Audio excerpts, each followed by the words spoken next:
Fitz Goldman joins us now with a look at big money mistakes to avoid. Talking about money mistakes today is Tim Dern, who's a financial planner with the Hughes and Dern Financial Group locally here in Chicago. And specifically, when we're talking about mistakes, we're talking about now 401k and retirement planning mistakes. So once again, thanks for joining us today.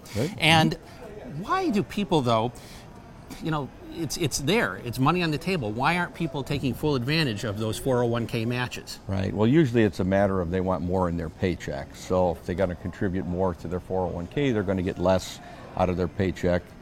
Usually when they're starting their careers, they're trying to get as much as they can. Later on, they get raises, they get more established, then maybe they contribute more. But that's usually the number one reason they're not contributing the max. And just about how much money are we talking about that people are missing out on? Well, it could be significant. So let's just say if you made $100,000 a year and your employer was contributing 50% up to 5% match, and you're the type of person who's only contributing 3%.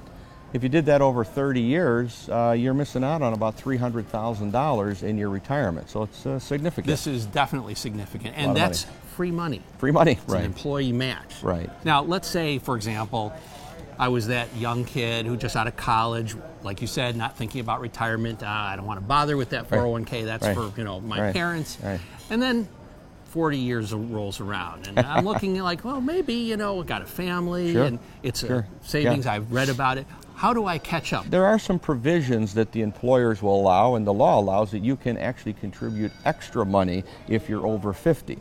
So you can do the match, plus you can do an extra $6,000, and usually that's what people are doing, is they're contributing the max and maybe a little bit extra after they're 50 years old. Now, is that 5%? Is that typical? Is that the mandated amount? Or it's not mandated, but that's a typical amount, and a lot of times you got to consider what your employer is offering in the plan. That's usually the biggest question. And these can go into a variety of things, but usually it's a employee-driven, like a mutual fund package. Yeah, so you have options: stocks, bonds, mutual funds, ETFs. There's a lot of different choices, so you talk to your HR people and you'll find out what different things that you can invest in, and usually on your risk tolerance, how much risk you want to take, and they'll give you some help on that. And of course you can adjust that as the years go by. You can start out aggressive and then maybe go conservative towards retirement. Very much so. Well, Tim, thanks for joining us today. Thank you so much.